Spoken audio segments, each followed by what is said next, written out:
What's up, Yo, Phil?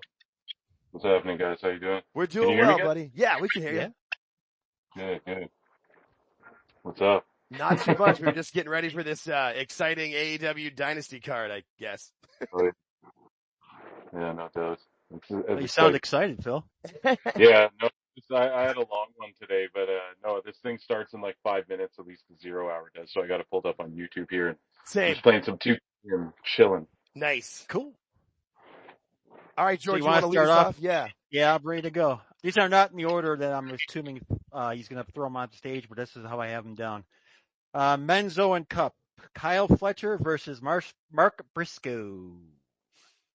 I mean, clearly it's Phil? Kyle Fletcher, right? I mean, they're trying to build him up as the next big thing, and their time on Briscoe is past, I think. Yeah, you got to go with Fletcher, man. You just got to keep pushing Fletcher. Oh, sorry. Can you guys hear me? Yep, we're good. Okay, good. Yeah, you got to keep pushing Fletcher as much as you can. That's my opinion Okay. on that. Yeah, I Very mean, good. Mr. Don't call me Randy Orton, but I'm going to do Randy Orton's poses. Yeah, All right, exactly. next one I have is the Women's Owen Cup, Mercedes versus Julia Hart. Yeah, I mean, does the verses even matter? It doesn't even matter who is the second person. Like, it's Mercedes is going to win. They're giving this to This is- Mercedes.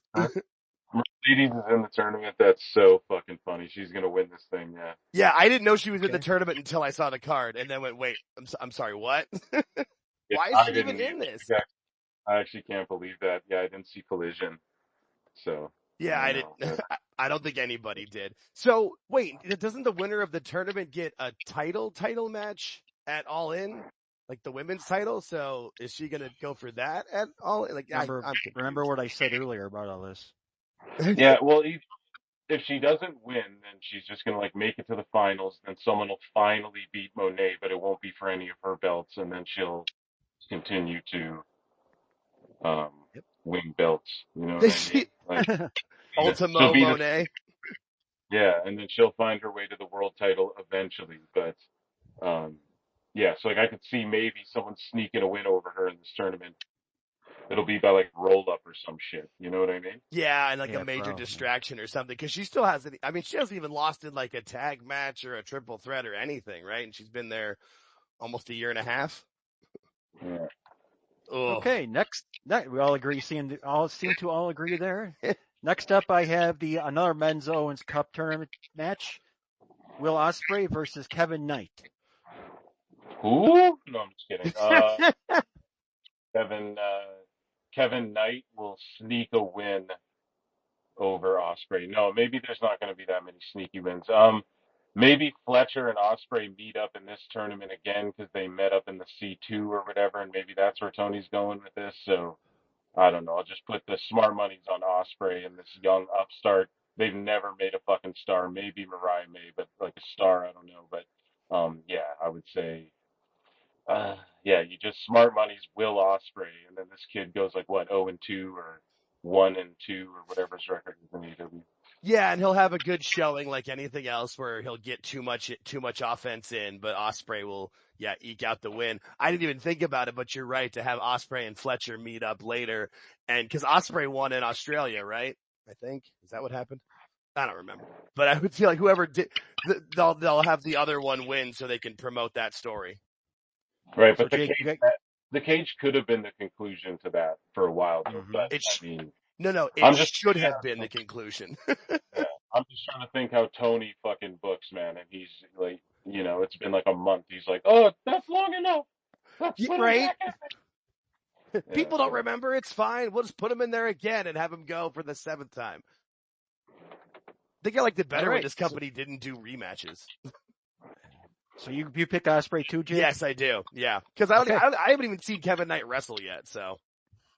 Okay. Next up on the agenda, the ROH Championship match: Mask versus Title, Jericho versus Bandito. Oh, Jericho's gonna take off his mask if he loses. That's what it says here: Mask versus Title. Okay, I meant Jericho's wearing a mask. Never mind. Yeah, I Okay. got you. I got it.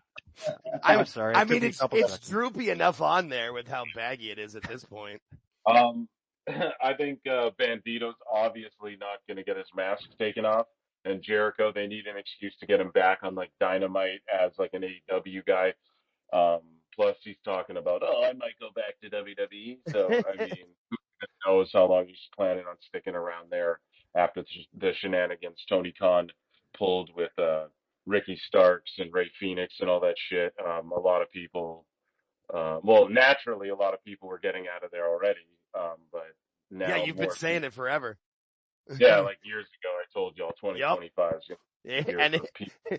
and we're 4 months and a week in, and how many people have left already? So yeah, no, that's and aging well.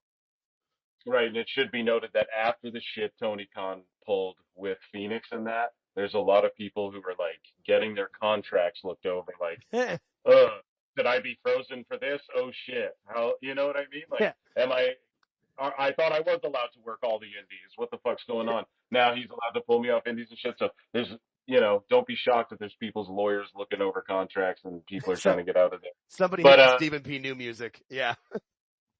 exactly. But fucking, I mean, I was talking about this, with Awful, over on PWT Live Show, last night. And it's like, do we want to see all these people jump back over to WWE or go to WWE? Like, I don't want to see all of them go. Like Britt Baker, I have no interest. If they're like, oh, Brody King and Buddy Matthews are going to WWE, it's like, I don't really care, you know? I get excited about prospects like the Gun Boys and shit like that. If you're like Mariah Mays going there, okay. Right. But a lot of these people, it's like, unless you're Samoa Joe, I don't really give a fuck if any of these people go back. I don't want Moxley or Jericho or anyone go back, to be honest. So, I could be interested in Brody King. Like with good booking, you could interest me in that with a good NXT run and like moving from there, but that's about it. Yeah. And I was going to So Phil, you got Bandito? That's what I think he said, cause he's where I'm at. Yeah. I don't, why was Bandito lose his mask? Like making this title versus mask. But I just want to make sure I get him done. Here's my second question, or here's my other question. Is this the second time Jericho has failed as ROH champion to get ROH a TV deal? That's good stuff. That's good stuff. Fucking Jericho. Yeah, no, I would say Bandito as well. If this was just a title match, I would probably say Jericho, but with it being title versus mask, unless they've been teasing Bandito losing his mask for some reason, but I don't see any reason why they would do that. No, according to Meltzer, it was like a fucking headache getting this match put together because, they're taught they have to do it through Bandito's people and stuff like that.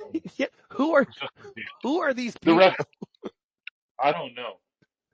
The rest of the business is insane. I love Bandito, but it's like he has people negotiating his fucking matches for him or whatever. If we're to believe Dave, I don't know. Well, and their negotiation didn't work when they brought him back that last time on ROH and he hurt himself. So clearly he needs new people, maybe. Maybe he's got his new people. I don't know. Or maybe he didn't have people before and now he needs people. Oh, here we go. The pre-show starting. All right. Next up on the agenda, I have the AEW TNT Championship match. No time limit, no outside interference. Daniel Garcia versus Adam Cole. Can I just vote no? Why? Why is this match happening? Does anybody have any interest in this at all? I just don't think anyone is ever going to have interest in Daniel Garcia unless they start like a cruiserweight or a junior heavyweight division or something. I've just been saying that till I've been blue in the fucking face, saying it over and over again.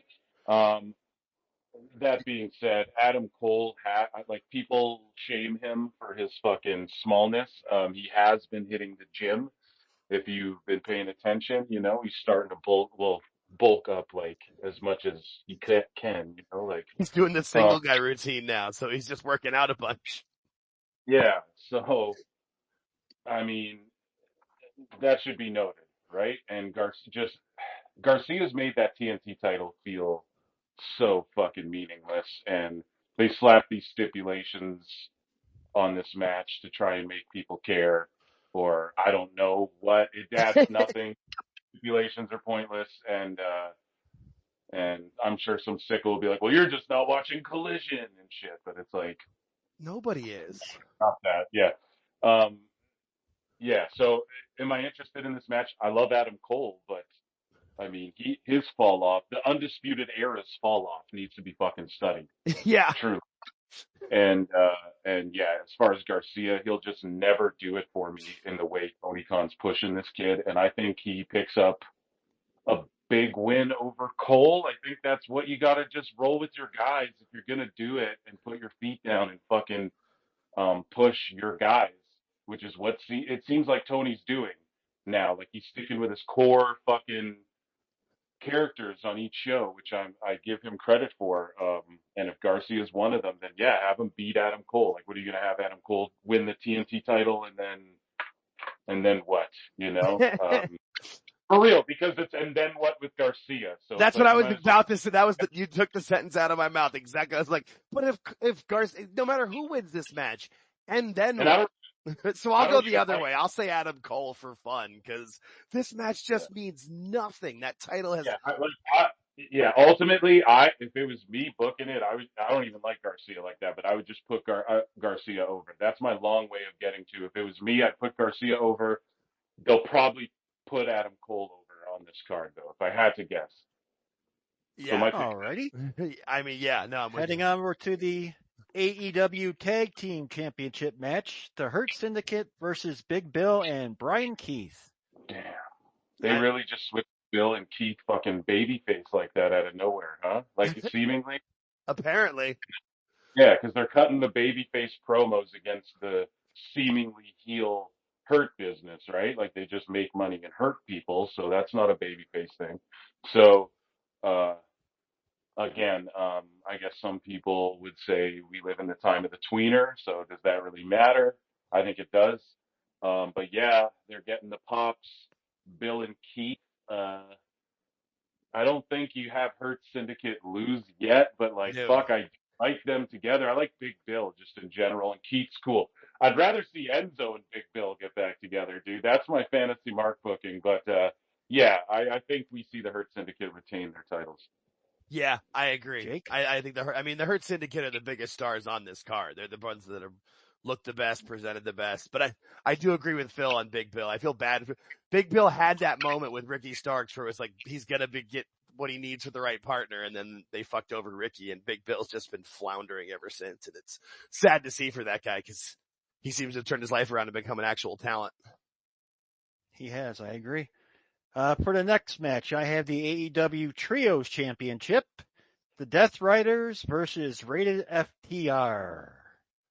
This has to be where FTR turns heel, right? Yeah. Right? I mean, I think that's all I can think. If they want to remain fucking relevant, or if they want any heat or for anybody to care about them ever again, they're going to have to turn heel right now on Edge, which sucks. It's fucking silly that, I don't know, man. It's silly that we're here with like Swerve. I don't want to jump the gun, but like Swerve's likely going to be the champ. They didn't do it with Edge. I guess that's okay because Edge, I don't think will be there too terribly much longer. But they like Swerve's got to win, I guess. But it's just terrible that Edge is in a fucking 6-man with FTR and they're doing we're the FT runners. We're rated FTR. We're CMFTR. FTR Hausen. Yeah, they've run that gimmick into the ground. Yeah, and that's what Edge is back doing. Like, he was just doing that, then it was kind of like, okay, you might get this title off Mox, and now he's just back doing that some more, and it's like, God damn it. And then meanwhile, when the last trios titles were defended, I guess, now, but yeah. Yeah, I mean, if you'd have asked me who the trios champions were, it would have taken me a good few minutes to figure it out. But the Bumba Clock Club, and they just don't. But that division's not fucking established is the problem. You don't know. It's like some people win the trios titles, and then all of a sudden, like 2 of the trios champs tag with like a singles from another faction on right. So it's like, what the fuck, man? So they're just like placeholder titles that mean nothing for a nothing division until you just need like, oh, here's 3 guys we're trying to tell a story with. And those belts are like a fucking curse, bro. You get those trios titles, ask the Acclaim, ask House of Black. That's the Acclaim. Yeah. Dude, seriously. A fucking death sentence, RIP, dude. So, which is why they're going to stay on the Death Riders. Yeah. And FTR turns on Edge or walks out on Edge or something like that tonight. And we'll see what happens. But yeah, that's my pick too. So you're both in agreement on Yeah. Death Riders? Yeah. You got to keep it on them. All right. Next up, I have the AEW Women's Championship match between Toni Storm and Megan Bayne. Oh, poor Megan Bayne. I mean, hopefully she loses somehow where they can keep her looking strong, but you can't take the title off Toni this early. yeah, I'm going to go Toni Storm on this one. Yeah, there's not much to say on that one. Yeah, it's just like, Okay. I don't get why they're doing this unless, yeah, I don't get it. All right. AEW International Championship. Omega versus Bailey versus Ricochet. My Another wet, match. my fantasy comes alive. Fuck, man. I don't know. You can go, Jake. I was going to say, it's going to be a 7-star match that nobody remembers in a week. I mean, I guess we'll say it stays on Kenny for whatever reason, but who cares? Like, It'll just stay on Kenny, but yeah, it's just like Dave's fucking wet dreams, fantasies come to life. yeah. This will be the first match to get 7 stars outside the Tokyo Dome. That's what this will be. Oh, watch. Kenny won't do like the craziest shit. It's gonna be Ricochet and Bailey doing like crazy ass shit, and then watch Kenny's just gonna like work a slower pace and not really beat his body up that much. He'll do like a couple big moves, but yeah, he's just slowing it down these days. And I want to see him. Let's hope. He's more entertaining that way, I feel like. Get his ass to the bed as soon as he can, hopefully. Okay. And the last match, which we'll open up discussion on because we're at the last match already. AEW World Championship match, Jon Moxley against Swerve Strickland. So this is the line in the sand, I feel like, for Tony. Like, this match actually is a big move for him. Is he gonna listen to the internet and the world and how everyone hates the Death Riders story? Or is he gonna stick with his favorite wrestlers in his ear, like Jon Moxley and Jericho or whatever, and tell him, no, we're riding the story out? It's cause obviously the story was initially set so that Darby could take the title off Moxley, but he's up on Everest doing his thing, so when he comes back down, is the story going to be different in the title on Strickland, or is it going to be on Moxley? That's the question of this match in my mind. If they keep this thing on Moxley, I think a lot of even like Sicko's goodwill is going to be lost. I just think people are so fucking tired of Moxley, dude. And I know all these dirt sheet writers, all these fucking sickos and weirdos want to be like, oh, the Death Riders equal bigger ratings. And I'm so sorry. Samoa Joe kept their ratings like steady, and Yeah. Swerve and Mox both have put up some of their worst ratings and shit ever, if you want to look at that stuff. Yeah, I just think you got to put it on, because here's the thing, Swerve and Darby go way back, so that could be who Darby gets it off of as well, is Swerve instead of Mox, and they don't give a fuck about babyface, heel, whatever. And I think maybe just because you got to remember like how hard Swerve fucking shills for AEW, like he goes hard, man, and he's saying he's gonna retire there like already, so I think Tony looks at him as like one of his guys, and I don't know, I think that Swerve he should take it off Moxley. If he gets humiliated and bulldog choked like Edge did, I will not be shocked. But I hope the trash hits the ring like fucking Bash at the Beach. You know what I mean? Yeah. Ooh, dude, I'll be throwing tomatoes at my TV screen. I mean, and that's the weird.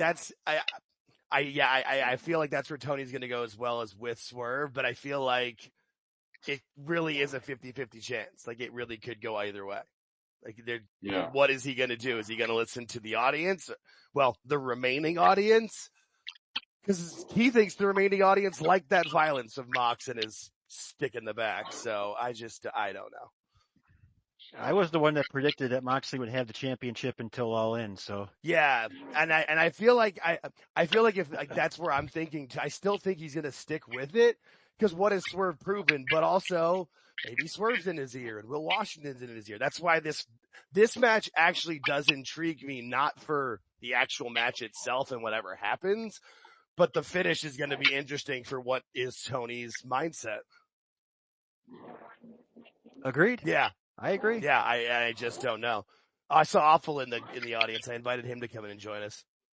If you're out there, Awful. So if come anybody join us. if anybody would like to add anything, raise your hand, request, and we'll bring you in one at a time here. Yeah, bring the Grinch in if you can. Yeah, right. Like by all Oh. means. But Grinch. yeah, awful Grinch. Like, yeah, with the main event, it's like I could see it staying on Moxley until All In, but I don't think Tony understands. Like he burns through, like he doesn't have anything long term in mind, so it just feels like there's no goodwill, and like I don't think people want to sit through even more Death Riders nonsense all the way up till All In. You know, I agree. it'll probably be there, and yeah, if you're gonna go with your guys again, like you just pull the trigger on Darby. He's got to get the world title at some point from someone. We've always known him or Cassidy was gonna do it, or both of them. So it's like, Yeah. who does he take? Who does he take it from? It's got to be Mox, or it's got to be, or like his boy Swerve might be the one who's like, yeah, I'll pass the torch to you. I could see that. I didn't think about that. And That was a good point. I forgot that Swerve and Darby were buddies, so I forgot about that part of it. But yeah, it's just this is that like line in the sand moment. You have to factor that in with AEW all the time. Like not so much with WWE where it's like, okay, people are just gonna fucking shake hands and do business in WWE, you know? In AEW you have to factor in like, you know, Swerve and Darby are boys. They might do a title flop here, then another title flop at All In, so they can have their moment together. You know what I mean? Because everyone there has a degree of creative control, right? Like, it's not just like some of them, obviously more than others, and people who are in Tony's ear more than others, especially whether it's contractual or not. Yeah. But like when it comes to a guy like Swerve, you know, he has a lot of input in his shit. If him and Darby want this moment, I'm sure they can get in Tony's ear and have that together instead of Mox, because you know Mox is okay with just like doing a random match on All In with 12 people where he's bleeding everywhere and being slammed into fucking light tubes and or whatever, toothpicks or whatever, you know, chopping people up with pizza cutters. Yeah, you know he's down to do that. So down to do that. He wants to. He's looking to do that. Got to remember that. Like Tony isn't looking at the long game. He's always looking at. But maybe that's changed because you know the production wise and them focusing on the core characters and really trying to tell more stories and giving people more promo time. They've been doing that in AEW. So I'll give Tony some credit for that. But a lot of it still feels like we're just rushing through and dropping things out of nowhere. Like Camille's gone. Here's Camille. She's gone. Here's Bane. She's already got a title shot after she attacked a few people. It's like, well, you're just throwing everything at us. You know, you've got to slow down, tell these stories. And MJF had a storyline with Jeff Jarrett. Now he's on the pre-show as the host. Like, yeah, no, they drop storylines faster than Vince did in the 90s.